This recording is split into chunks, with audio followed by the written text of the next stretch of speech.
Hello everyone, good morning, good afternoon, good evening. I welcome you all to my channel Online Mentor. We are here to cover in this video series a major portion of class 12th accounting, that is partnership accounts. And today we are going to start with the first chapter, which is fundamental of partnership accounting. I will like to begin this series with the famous quote of Michael Jordan, which is get the fundamentals down and level of everything you do will rise. So with this quote let's start. मैंने क्या किया है, मैंने इस chapter को 15 concepts में divide कर दिया है, तो हम एक एक करके सभी कॉन्सेप्ट्स को पढ़ेंगे। हम स्टार्ट करते हैं हमारे पहले कॉन्सेप्ट से। कॉन्सेप्ट नंबर 1 है meaning and definition of partnership. Meaning and definition of partnership क्या बताएगा हमको कि पार्टनरशिप होता क्या है और उसको हम डिफ़ाइन कैसे करते हैं। तो चलो स्टार्ट करते हैं। पहला कॉन्सेप्ट, अभी तक हमने क्या किया है, क्लास 11 तक हमने एक सोल प्रोप्रिएटर, यानी जैसे कि इस एग्जांपल में है राजू जी, ये राजू जी है, इन्होंने क्या किया, ढोकला की शॉप खोली है। तो ये बिजनेसमैन है, अपना एंटरप्रेनर है, सोल प्रोप्रिएटर है, इन्होंने बिज़नेस शुरू किया। अब हम 11th क्लास में देखते थे कि इसकी बुक्स ऑफ अकाउंट कैसे बनाते हैं। इनके बुक्स ऑफ अकाउंट बनाने को एक बार रिवाइज कर लेते हैं। प्रोसेस क्या रहता है, हम पहले स्टार्ट किससे करते हैं, हम स्टार्ट करते हैं जर्नल से। जर्नल के बाद में हम बनाते हैं इनके लेजर्स के बाद में होता है ट्रायल बैलेंस के बाद हम बनाते हैं प्रॉफिट एंड लॉस अकाउंट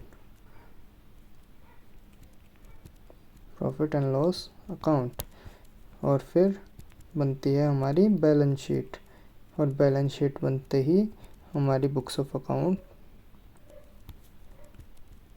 ख़त्म हो जाती है। ये बुक्स ऑफ अकाउंट का प्रोसेस सोल प्रोप्रिएटर का ख़त्म हो जाता है। ठीक है, ये हम सीख चुके हैं क्लास 11th में। तो हम कोई भी बिजनेसमैन पार्टनरशिप में जाता ही क्यों है, इसका रीज़न क्या है। इसके दो मेजर रीज़न हैं। एक, पार्टनरशिप में क्या होता है, इसके दो major benefits of partnership is increased investment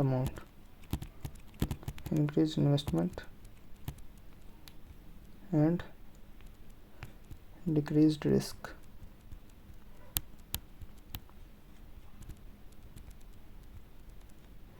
ये कैसे, क्योंकि अभी जैसे सोल प्रोप्रिएटर था तब तक क्या होता था, ये एक ही बंदा पूरा अमाउंट इन्वेस्ट करता था और इसके पास जो अमाउंट इन्वेस्ट करने की कैपेसिटी होती है वो एक लिमिटेड होती है, यानी एक लिमिटेड अमाउंट ही अपने बिजनेस में इंट्रोड्यूस कर सकता है एज अ कैपिटल।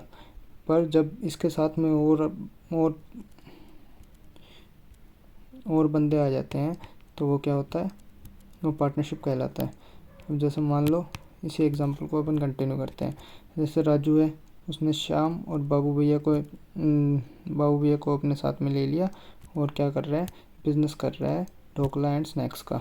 ठीक है, अब ये राजू, श्याम और बाबू भैया इंडिविजुअली तो कहलाएंगे पार्टनर्स और कलेक्टिवली कहलाएंगे फर्म। ठीक है, इन्होंने बिजनेस जो किया है ढोकला एंड स्नैक्स का, उसको इन्होंने नाम दिया है एडिसन कंपनी। जो नाम दिया है ये हमारा कहलाता है फर्म नेम। ये हो गया हमारा फर्म नेम। फिर क्या होता है कि जैसे बिज़नेस से कंटिन्यू करते हैं तो बिज़नेस का जो आउटकम होता है यानी प्रॉफिट या लॉस, ये तीनों में शेयर हो जाता है, जिससे क्या होता है हमारा रिस्क भी कम हो जाता है। और अमाउंट जो इन्वेस्ट कर रहे हैं तीनों जन, अगर हम इन्वेस्ट कर रहे हैं तो इनकी इन्वेस्टिंग कैपेसिटी तीनों की राजू के अकेले से ज़्यादा होती है, यानी इन्वेस्टमेंट भी इंक्रीज हो जाती है। इसीलिए कोई भी बिजनेसमैन पार्टनरशिप में जाता है। ठीक है, अब हम आते हैं डेफिनेशन पे। डेफिनेशन होती है, जैसा कि कोई भी पार्टनरशिप होती है, उसको इंडियन पार्टनरशिप एक्ट 1932 गवर्न करता है। इंडियन पार्टनरशिप एक्ट 1932 के सेक्शन नंबर 4 में पार्टनरशिप को डिफ़ाइन किया गया है। ये सेक्शन क्या बोलता है? सेक्शन कहता है कि partnership is the relationship between persons who have agreed to share profits of the business carried on by all और any one of them acting for all. इसका क्या मतलब हुआ? इसका मतलब हुआ कि हो सकता है कि राजू ही खाली काम कर रहा हो और ये खाली पैसे इन्वेस्ट करके निकल लिए हो, ऐसा भी पार्टनरशिप, फिर भी ये पार्टनरशिप में होंगे, तीनों की तीनों पार्टनरशिप ही कहलाएगी, क्योंकि कैपिटल इन्वेस्टेड तीनों की है और आउटकम भी तीनों शेयर कर रहे हैं, पर काम खाली राजू ही कर रहे हैं। तो राजू इन दोनों के बिहाफ पे काम कर सकता है, या फिर ये तीनों मिलके भी अपना बिजनेस कैरी ऑन कर सकते हैं। अभी हमने देखा था कि पार्टनर क्या होता है और फर्म क्या होती है और फर्म नेम क्या होता है। ये वाला कॉन्सेप्ट अभी हमने ऊपर पहले ही समझ लिया है, एक बार फिर से रीड कर देते हैं। The person who have entered into partnership with one another are individually called partners and collectively called firm. ठीक है, the name under which business is carried on is called firm name. ठीक है, ये हमारा हो गया कॉन्सेप्ट नंबर 1। इसमें concept number 1 में एक बार फिर से रिवाइज कर लेते हैं। कॉन्सेप्ट 1 में हमने देखा कि मीनिंग क्या होता है पार्टनरशिप का। पार्टनरशिप में कोई भी बिजनेसमैन एंटर क्यों करता है? पार्टनरशिप में 2 बेनिफिट मिलते हैं जिसके कारण कोई भी बिजनेसमैन पार्टनरशिप के लिए एग्री करता है। वो 2 बेनिफिट होते हैं, एक तो इन्वेस्टमेंट की अमाउंट हमारी इंक्रीज़ हो जाती है, दूसरा जो होता है हमारा रिस्क जो होता है लॉसेस का, वो हम शेयर कर लेते हैं और पार्टनर्स के साथ। इसीलिए कोई भी बिजनेसमैन पार्टनरशिप में एंटर करता है। और डेफिनेशन देखी फिर हमने, डेफिनेशन क्या होती है? डेफिनेशन होती है कि partnership is the relationship between persons who have agreed to share profits of the business carried on by all और one of them acting for all. ठीक है, ये हमारी होगी डेफिनेशन। फिर देखा हमने कि जो पार्टनर्स होते हैं वो कलेक्टिवली उनको हम फर्म बोलते हैं, इंडिविजुअली उनको पार्टनर्स बोलते हैं। ठीक है, और जिस नाम से हम बिज़नेस कर रहे हैं उस नाम को हम फर्म नेम बोलेंगे। ठीक है, कॉन्सेप्ट 1 ख़त्म। अब कॉन्सेप्ट 2 पे चलते हैं, nature of partnership. Nature of partnership concept number 2। ये कॉन्सेप्ट हमको बताता है कि पार्टनरशिप का नेचर क्या होता है, यानी हम पार्टनरशिप को कैसे डील करेंगे। तो इसको हम 2 पॉइंट ऑफ व्यू से देख सकते हैं, एक तो अकाउंटिंग पॉइंट ऑफ व्यू से और एक देखते हैं हम लीगल पॉइंट ऑफ व्यू से। अकाउंटिंग पॉइंट ऑफ व्यू बोलता है कि जो पार्टनर्स होते हैं वो फर्म से अलग होते हैं और हमें खाली अकाउंटिंग जो करनी होती है वो फर्म की बुक्स में अकाउंटिंग करनी होती है पार्टनरशिप की। ये हमारा एक एक्सटेंडेड वर्जन है सेपरेट लीगल एंटिटी कॉन्सेप्ट का। ठीक है, और दूसरा था हमारा legal point of view. Legal point of view बोलता है कि पार्टनरशिप फर्म और पार्टनर्स अलग अलग नहीं है, वो दोनों एक ही है। इससे क्या होता है, इसका कॉन्सिक्वेंस ये होता है कि जो पार्टनर्स की लाइबिलिटी होती है वो अनलिमिटेड हो जाती है। यानी इसका मतलब यह है कि अगर फर्म अपनी लाइबिलिटीज़ को सेट करने में असमर्थ रहती है तो पार्टनर्स के पर्सनल असेट्स को भी हम बेच के उन लाइबिलिटीज़ को सेटल कर सकते हैं। ठीक है, अब हम ये हो गया हमारा कॉन्सेप्ट नंबर 2। एक बार रिवाइज कर लेते हैं कॉन्सेप्ट नंबर 2 को। कॉन्सेप्ट नंबर 2 में हमने देखा नेचर जो होता है पार्टनरशिप का, हम उसको 2 तरह से डिफाइन कर सकते हैं। एक होता है अकाउंटिंग पॉइंट ऑफ व्यू, दूसरा होता है legal point of view. Accounting point of view बोलता है कि पार्टनरशिप फर्म और पार्टनर्स अलग अलग रहते हैं इससे, और हमें अकाउंटिंग करनी होती है खाली पार्टनरशिप फर्म की। लीगल पॉइंट ऑफ व्यू बोलता है कि पार्टनर्स और पार्टनरशिप फर्म दोनों अलग नहीं है, वो दोनों एक ही है, जिसकी वजह से जब कभी भी पार्टनरशिप फर्म अपनी लाइबिलिटीज़ को पे करने में असमर्थ होती है तो पार्टनर्स के पर्सनल असेट्स कर सकते हैं उस लाइबिलिटी को सेटल करने के लिए। कॉन्सेप्ट नंबर 3, फीचर्स और कैरेक्टरिस्टिक्स ऑफ पार्टनर। तीसरे कॉन्सेप्ट में हम देखेंगे कि पार्टनरशिप की कैरेक्टरिस्टिक्स क्या है, उसके फीचर्स क्या है। पहला कैरेक्टर है हमारा 2 और मोर पर्सन्स, यानी इसमें 2 या 2 से ज़्यादा पर्सन होने चाहिए पार्टनरशिप में, और मैक्सिमम हो सकते हैं 50 as per companies miscellaneous rules 2014। ठीक है, ये हमारे मैक्सिमम लिमिट पूछ सकते हैं कभी एग्ज़ाम में, मैक्सिमम 50 पूछ सकते हैं। तो सेकंड हमारे फीचर क्या है? सेकंड फीचर है एग्रीमेंट बिटवीन पार्टनर्स, यानी कि सेकंड फीचर ये होता है कि पार्टनर्स जो है उनके बीच में एग्रीमेंट हुआ होना चाहिए। वो एग्रीमेंट हो सकता है ओरल हो या फिर रिटर्न हो। जब ये एग्रीमेंट रिटर्न होता है तो हमें इसे पार्टनरशिप डीड बोलते हैं। और थर्ड फीचर क्या है हमारा? Lawful business. लॉफुल बिजनेस यानी पार्टनरशिप जो भी है वो कोई इलीगल बिजनेस नहीं कर रही होनी चाहिए, वो एक लीगल बिजनेस ही करना चाहिए पार्टनरशिप को। और फोर्थ है profit sharing ratio. Profit sharing ratio सभी पार्टनर्स का एग्रीड होना चाहिए, और प्रॉफिट शेयरिंग रेशियो एग्रीड होना चाहिए और हो सकता है कि कोई पार्टनर ऐसा हो जो लॉसेस शेयर नहीं करे, यानी कि it is not compulsory to share losses, it is not compulsory to share losses. ठीक है। फिफ्थ फीचर है म्यूचुअल एजेंसी। म्यूचुअल एजेंसी बोलता है कि पार्टनर्स जो है वो ड्यूअल रोल प्ले करते हैं। कौन सा ड्यूअल रोल प्ले करते हैं पार्टनर्स? एज अ प्रिंसिपल और एज अ एजेंट। ठीक है। और बिजनेस जो है उसे मिल के भी रन कर सकते हैं या फिर कोई एक सबके लिए भी रन कर सकता है। ठीक है। बिजनेस को रन करने के लिए ये बात भी कही गई है इन म्यूचुअल एजेंसी। हो गया, कॉन्सेप्ट नंबर 3 भी कंप्लीट हुआ। एक बार फिर से हम रिवाइज कर लेते हैं। What are the characteristics of partnership? तो हमने 5 कैरेक्टरिस्टिक्स देखी थी।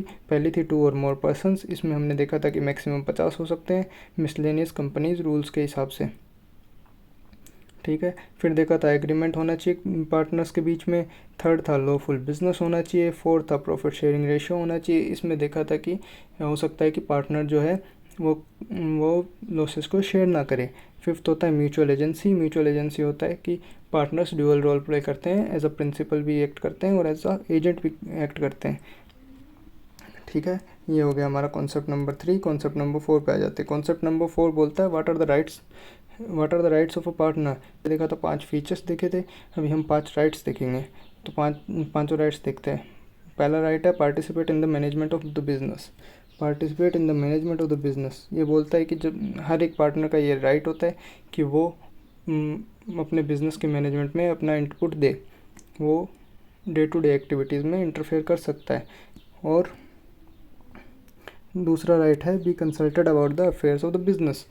जब भी कोई डिसीजन हमें लेना होता है पार्टनरशिप में तो हर एक पार्टनर को कंसल्ट करना ज़रूरी होता है, ये उसका राइट है। ठीक है। Third right is inspect books of account and have a copy of it. Third right है कि जो भी पार्टनर है वो जाके अपने बुक्स ऑफ अकाउंट, फर्म के बुक्स ऑफ अकाउंट को जाके इंस्पेक्ट कर सकता है और उसकी कॉपीज़ भी ले सकता है। फोर्थ राइट है शेयर प्रॉफिट्स और losses in the agreed ratio. जो भी हमारा रेशियो एग्री हुआ है उसमें पार्टनर्स को प्रॉफिट और लॉसेस डिस्ट्रीब्यूट होने ज़रूरी होते हैं। ठीक है। फिफ्थ है हमारा राइट। फिफ्थ राइट क्या है? Not to allow admission of a new partner. That is for admission of a new partner consent of all partners is required. ये बोलता है कि अगर किसी नए पार्टनर को हमारे को एडमिट करना है पार्टनरशिप में, अगर कोई एक पार्टनर भी मना कर दे तो उस नए पार्टनर का एडमिशन नहीं होता है। ठीक है, समझे? तो एक बार फिर से रिवाइज कर लेते हैं पांचों हमारे राइट्स क्या है। तो पहला राइट था participate in the management of the business, consulted about affairs of the business. ठीक है। थर्ड राइट था inspect books of account and have copy of it. Fourth था शेयर प्रॉफिट्स और losses in the agreed ratio. Fifth था not to allow admission of a new partner. हम चलते हैं fifth concept पे। फिफ्थ कॉन्सेप्ट है basic terms and concepts. ठीक है। इसमें हम बेसिक टर्म्स देखेंगे पार्टनरशिप में कौन सी यूज़ होती है। तो चलो एक बार देख लेते हैं। अब पार्टनर्स को नाम दे देते हैं भैया। पहले तो इनको देते हैं हमारा राजू, फरहान, रेंचो और प्रिया। ठीक है। ये इडियट्स एंड कंपनी बना देते हैं इसको, 3 idiots and company. 3 idiots and company नाम की फॉर्म है। ठीक है। इसमें पार्टनर कौन कौन है? राजू,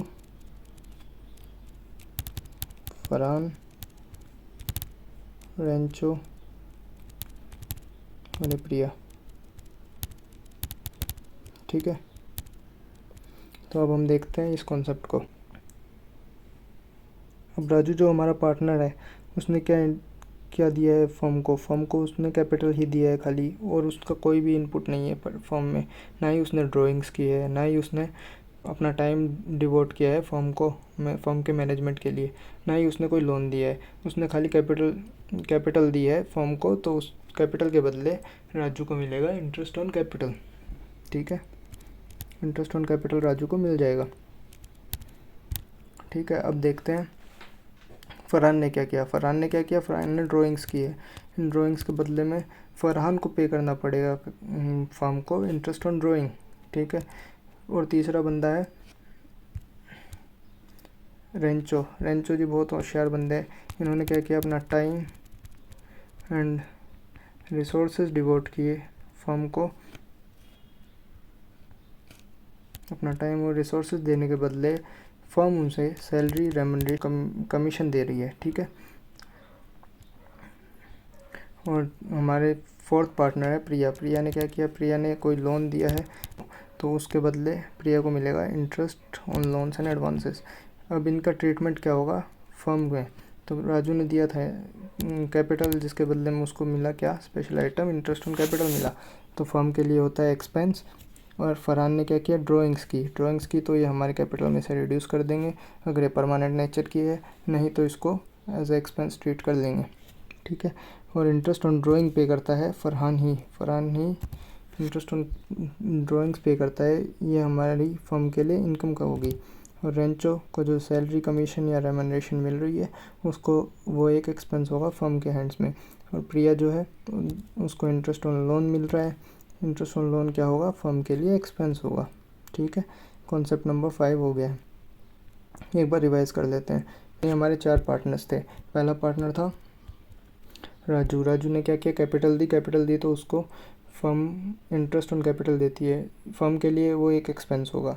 फरहान ने क्या किया, फरहान ने ड्राइंग्स की तो वो हम उसकी कैपिटल से रिड्यूस कर देंगे और उस ड्राइंग्स के बदले में चार्ज करेंगे इंटरेस्ट ऑन ड्राइंग्स, फर्म के लिए interest on drawing as a income treat करेंगे। और रेंचो जो है, रेम और अपना रिसोर्सेज डिवोट किए फर्म को, उसके बदले उसको मिल रही है सैलरी मिल रही है, तो सैलरी क्या होगी, फर्म के लिए एक्सपेंस होगा। प्रिया ने लोन दिया फर्म को, लोन के बदले में प्रिया को मिल रहा है इंटरेस्ट ऑन लोन, ये loan interest on loan firm के लिए एक्सपेंस होगा, ठीक है। 5 कॉन्सेप्ट्स हो गए। अब हम पढ़ते हैं छठे कॉन्सेप्ट पे। छठा कॉन्सेप्ट, जब मैं अभी ऊपर बात कर रहा था तब मैंने बताया था एग्रीमेंट होना चाहिए। एग्रीमेंट जब रिटर्न होता है तो उसको हम पार्टनरशिप डीड बोलते हैं। हमारा छठा कॉन्सेप्ट और कुछ नहीं है, पार्टनरशिप डीड है। पार्टनरशिप डीड, इस कॉन्सेप्ट में हम देखेंगे पार्टनरशिप डीड होता क्या है, what does a partnership deed contains. तो ठीक है, partnership deed is also called memorandum of partnership. इसको हम मेमोरेंडम ऑफ पार्टनरशिप भी बोलते हैं। Partnership comes to existence by oral written agreement and a written agreement is known as partnership deed. ये हमने ऊपर पढ़ लिया था। It is a legal document. Partnership deed क्या होता है, लीगल डॉक्यूमेंट होता है signed by all partners containing various terms and conditions and clauses of the partnership. ये जो है सारी पार्टनरशिप के टर्म्स एंड कंडीशंस को कंटेन करता है। और व्हाट आर द कंटेंट्स, अब देखते हैं इसके कंटेंट्स क्या होते हैं। मेजर कंटेंट्स देख लेते हैं। Partnership deed contents following, name of the partners, इसमें क्या होगा, नाम होगा, name and address of the firm और फर्म का नाम और उसका एड्रेस होगा। नेचर ऑफ बिजनेस होगा, कौन सा बिजनेस कर रहे हैं। कैपिटल कंट्रीब्यूशन होगा, हर एक पार्टनर ने कितना कैपिटल कंट्रीब्यूट किया है। इंटरेस्ट ऑन कैपिटल किस रेट से जाएगी, इंटरेस्ट ऑन ड्राइंग किस रेट से जाएगी लेंगे, इंटरेस्ट ऑन लोन की क्या रेट रहेगी, रेमुनरेशन टू पार्टनर कितना रहेगा, rights and duties of partners, इन सभी के बारे में पार्टनरशिप डीड ही हमको बताएगा। So partnership deed is the charter बोल सकते हैं हम, charter of partnership. Partnership deed is a charter of partnership, ठीक है। तो हमने क्या देखा पार्टनरशिप डीड के कॉन्सेप्ट में, पार्टनरशिप डीड के कॉन्सेप्ट में हमने ये देखा कि पार्टनरशिप डीड को मेमोरेंडम ऑफ पार्टनरशिप कह सकते हैं। और पार्टनरशिप तभी एग्जिस्टेंस में आती है जब ओरल या रिटर्न एग्रीमेंट हो, एंड जो रिटर्न एग्रीमेंट होता है उसको हम पार्टनरशिप डीड बोलते हैं। पार्टनरशिप डीड क्या होता है, एक लीगल डॉक्यूमेंट होता है जिसको सारे पार्टनर साइन करते हैं और उसमें वेरियस टर्म्स एंड कंडीशंस और क्लोजेज होते हैं। पार्टनरशिप डीड में मिनिमम आठ चीज़ें तो होनी ही चाहिए। वो आठों है, name of the partner, name and address of the firm, nature of business, capital contributions, interest on capital की रेट, इंटरेस्ट ऑन ड्राइंग की रेट, इंटरेस्ट ऑन लोन की rate, and remuneration to partner and rights and duties of all partners, ठीक है। ये हो गया हमारा concept number 6। Concept number 7 में चलते हैं, accounting treatment in absence of partnership deed when partnership deed do not contain any provision about the same, ठीक है। पहला हम सीरियल नंबर देख लेते हैं। हम इसमें छः चीज़ों का ट्रीटमेंट देखेंगे, case 1, case 2, case 3, case 4, case 5, case 6, ऐसे करके 6 केसेस देखेंगे। पहला है हमारा शेयरिंग ऑफ प्रॉफिट्स। अगर पार्टनरशिप डीड अगर साइलेंट हो तो हम प्रॉफिट्स को इक्वली शेयर करेंगे। इंटरेस्ट ऑन कैपिटल नहीं देंगे, इंटरेस्ट ऑन ड्राइंग भी चार्ज नहीं करेंगे, इंटरेस्ट ऑन लोन प्रोवाइड करेंगे 6% पर एनम से, रेमुनरेशन टू पार्टनर्स नहीं देंगे, और admission of a partner, admission can not be done unless all partners agree to it. ठीक है, अगर पार्टनरशिप डीड में कुछ नहीं लिखा तो हम 6 चीज़ों का ट्रीटमेंट देखते हैं। 6 चीज़ों में से पहला ट्रीटमेंट है शेयरिंग ऑफ प्रॉफिट्स का। प्रॉफिट जितने भी होंगे कंपनी के उसको हम इक्वली शेयर करेंगे। Interest on capital, interest on drawing और remuneration to partner will not be given. ठीक है, फिर बचता है हमारा interest on loan. Interest on loan 6% per annum के हिसाब से देंगे। और एडमिशन ऑफ अ पार्टनर तभी होगा जब सारे के सारे पार्टनर्स का कंसेंट मिल जाए। ठीक, तो आज के लिए हम कॉन्सेप्ट नंबर 7 पे ही रुक जाएंगे। आगे की वीडियो में हम कवर करेंगे कॉन्सेप्ट नंबर 8 to 15। वो सारे के सारे कॉन्सेप्ट हम एक साथ में ही कर लेंगे। ठीक है, आज के लिए टाटा, गुड बाय, मिलते हैं नेक्स्ट वीडियो में।